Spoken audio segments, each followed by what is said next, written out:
ذات لیے جنبش لب نہیں چشم کر جائے. اپنے خدا کے غم میں سناؤں کسے، میرے غم کو کوئی اور سمجھے نہ پیار. جس کی کھا کے شفا، میرے زخموں کو وہ چارہ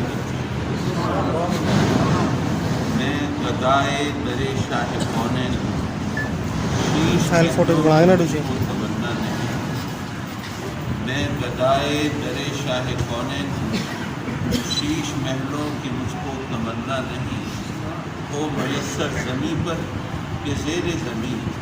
مجھ کو طیبہ میں ایک اپنا گھر چاہیے. اعوذ باللہ من الشیطان الرجیم، بسم اللہ الرحمن الرحیم. سب سے پہلے تو میں پریس کلب لیاقت پور کے عہدیداران و اراکین کا دل کی گہرائی سے شکر گزار کہ انہوں نے میری درخواست پر یہاں مجھے موقع دیا اپنے خیالات پیش کرنے کا. اور یہ تمام ہمارے دیوانے دوست جن میں سے کسی ایک کو بھی میں نے دعوت نہیں دی، وہ الحمدللہ میری پریس کانفرنس کا سن کے خود میری کانسٹیٹوئنسی کے مختلف علاقوں سے خود تشریف لے آئے اور ہم سے ایک طرح سے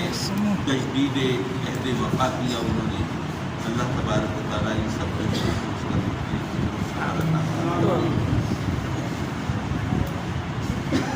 سیاست کی بڑی گہما گہری ہے، اور پچھلے دنوں میرے حوالے سے کچھ افواہیں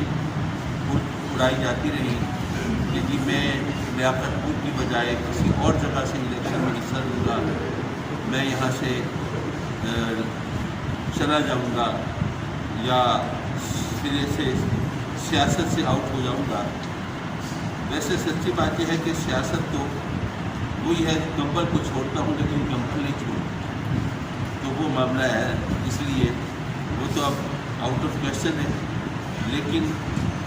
دراصل مجھ سے چھوٹے بھائی ہیں ڈاکٹر راشد شیخ کاظمی، انگلینڈ میں ہوتے ہیں، وہیں پہ ان کی بچی کی شادی ہے اکتوبر میں. اس شادی میں شرکت کے لیے میں بھی جا رہا ہوں اور میرے بڑے بھائی صاحبزادہ مدد سے کاظمی صاحب بھی تشریف لے جا رہے ہیں. اور چونکہ کورونا وغیرہ کے چکر میں پچھلے 2-3 سال میری غیر حاضری رہی، تو اس وجہ سے مجھے لگتا یہ ہے کہ وہاں جاؤں گا تو مجھے مہینہ 1.5 مہینہ لگ جائے گا وہاں. تو میں نے یہ سوچا کہ میں ایک طرح سے پاکستان سے باہر ہوں گا تو یہاں پر پھر جو بھی کھچڑی پکتی رہے تو مجھے اس کا نہ صحیح طور پر پتہ چل پائے گا، نہ اس کا صحیح طور پہ میں جواب دے پاؤں گا. تو جانے سے پہلے بجائے اس کے کہ آپ زبان غیر سے شرح آرزو کرتے پھریں، میں خود ذاتی طور پر بتاتا چلوں اور یہ عرض کرتا چلوں کہ میں الحمدللہ پولیٹکس میں ان ہوں اور میری کانسٹیٹوئنسی یہی لیاقت پور ہے اور مجھے یہیں سے انشاءاللہ وہ عزیز الیکشن میں حصہ لینا ہے.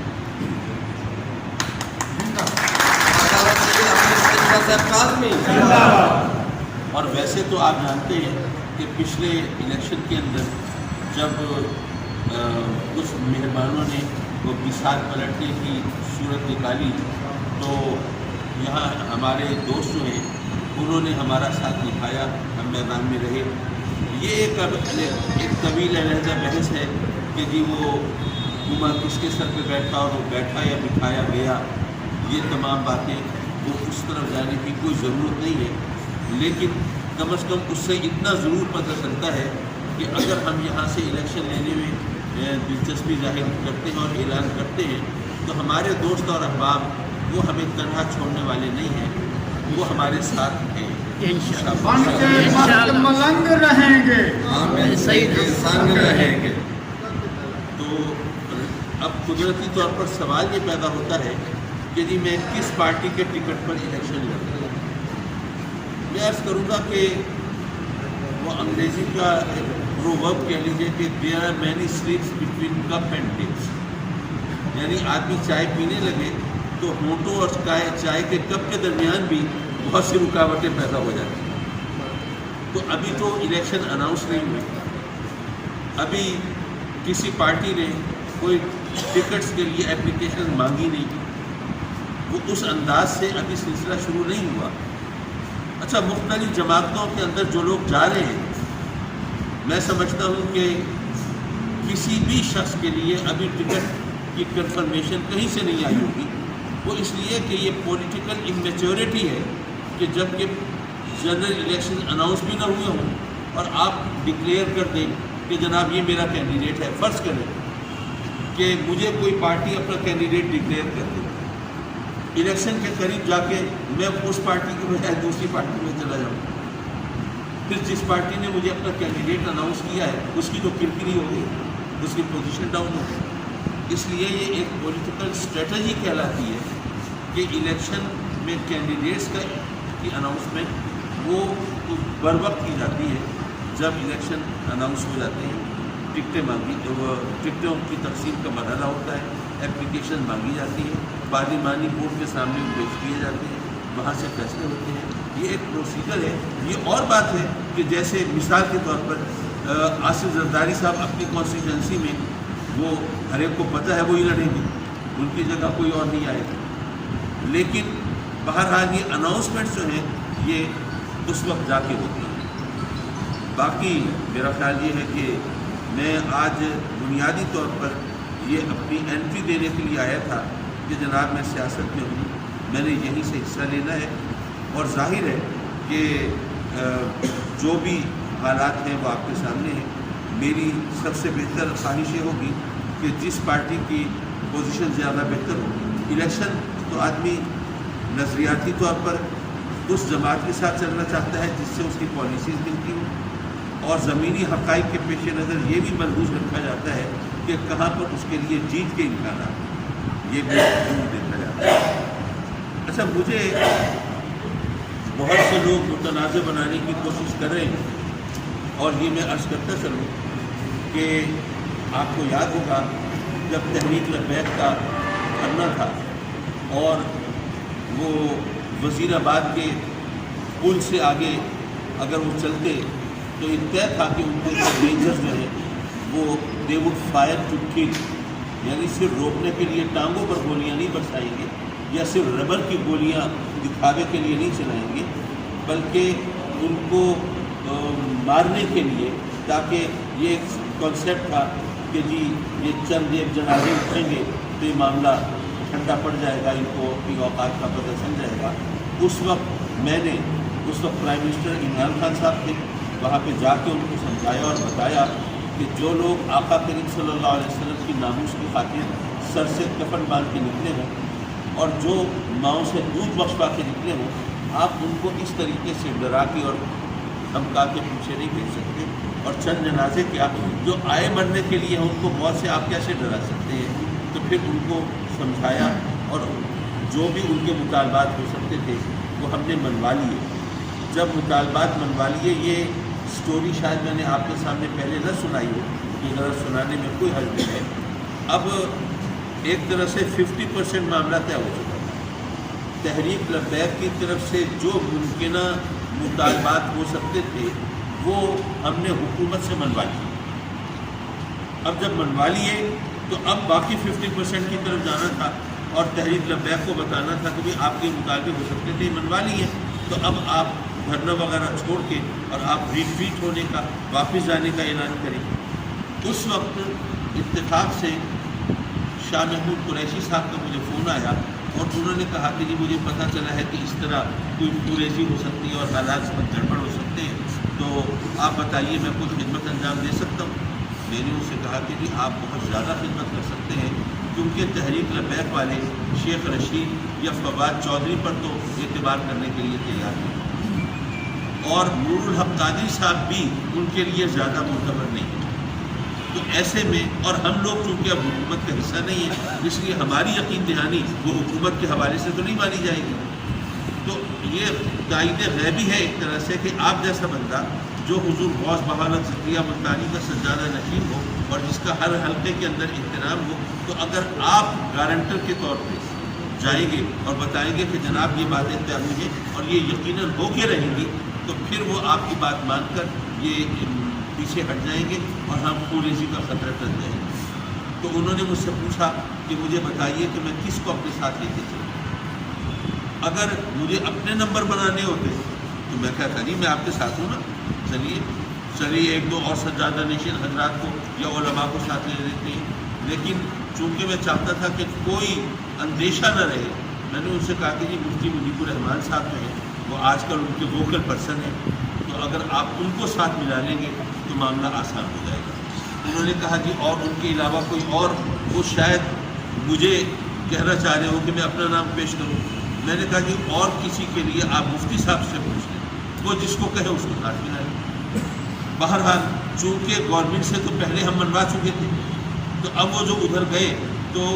چونکہ کچھ بات درمیان میں رہ نہیں گئی تھی، تو دیکھتے دیکھتے وہ یوں کہیے منٹوں کے اندر وہ معاملات طے ہو گئے، اور اللہ کے فضل و کرم سے وہ خریزی کا وہ اندیشہ ٹل گیا۔ اب یہ تمام کہانی میں سمجھتا ہوں کہ کوئی ڈھکی چھپی تو نہیں ہے، ہم کوئی بند کمرے میں بیٹھ کے تو بات چیت نہیں کر رہے تھے، اور آج کل تو حالات ایسے ہیں کہ آپ بند کمرے میں بات کریں، اگلے دن چوراہے پہ سن لیں کہ آپ نے کیا بات کی، آج کل حالات ہی ایسے۔ لیکن نہ جانے کیوں وہ تحریک لبیک والے جو ہیں وہ ان کو مجھ سے کیا قد ہے یہ اللہ بہتر جانتا ہے، لیکن بہرحال میں نے صرف حقیقت کو سامنے رکھنے کے لیے، تاکہ اگر یہاں پہ دوستوں میں میرے اپنے ساتھیوں میں کچھ لوگ سوچ سکتے ہیں کہ جناب آخر وہ جو حضرت صاحب پہ جو گرج برس رہے ہیں تو وجہ کیا ہے، تو بھائی میں تو اس کی وجہ نہیں بتا سکتا، وہ وجہ تو کوئی بتا سکتا، لیکن بہرحال آج کا جو پولیٹیکل ایجنڈا تھا وہ میں نے آپ کے سامنے رکھ دیا۔ میں یہاں سے کینڈیڈیٹ ہوں، اور انشاءاللہ العزیز جو ہماری جس طرف ہمارا جھکاؤ ہوگا اسی پارٹی کا ٹکٹ لینے کی کوشش کریں گے، اور انشاءاللہ ہم میدان میں کھڑے ہیں، اور اللہ کے سہارے یا ان دیوانوں کے سہارے جو کہ ہر حال میں ہمارے ساتھ کھڑے ہیں، ان کو اس سے غرض نہیں ہے کہ جیت ہوتی ہے یا ہار ہوتی ہے، اور کس پارٹی کا ٹکٹ ہے اور کس کا نہیں ہے۔ میں ان کی رفاقت پہ فخر کرتا ہوں، اور ان کو ہدیہ تبلیغ اور پھر آگے کیسی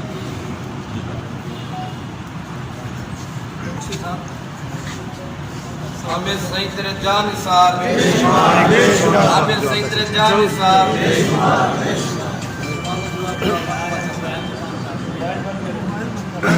کاظمی صاحب میرا نام تاج غوث ہے اور میں سما ٹی وی کو بلانگ کرتا ہوں۔ آپ نے کہا کہ جس پارٹی کی پوزیشن بہتر ہوگی، کیا آپ سمجھتے ہیں کہ اس وقت پی ٹی آئی کی پوزیشن بہتر ہے؟ دیکھیے بات یہ ہے کہ جب چاند چڑھتا ہے تو سب دیکھتے ہیں، تو اس وقت اتنا تو کم از کم نظر آ رہا ہے کہ باقی جماعتیں جو ہیں وہ عوامی اجتماعات نہیں کر پا رہی، تو اس سے ایک میسیج تو کنوے ہوتا ہے باہر۔ تو کیا اگر پی ٹی آئی آپ کو الیکشن لڑائے گی تو آپ پی ٹی آئی میں جانا پسند کریں گے؟ دیکھیے بات یہ ہے کہ یہاں پر کچھ مختلف باتیں گردش کر رہی ہیں، حالانکہ آپ کو بھی معلوم ہوگا، مجھے بھی معلوم ہوگا کہ اتنی جلدی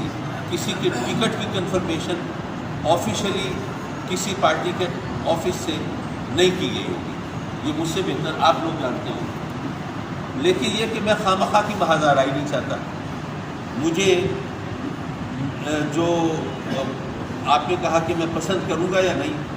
تو اتنی بات میں ضرور کروں گا کہ عمران خان نے جب پچھلی دفعہ الیکشن کمپین کا آغاز کیا تھا تو حضور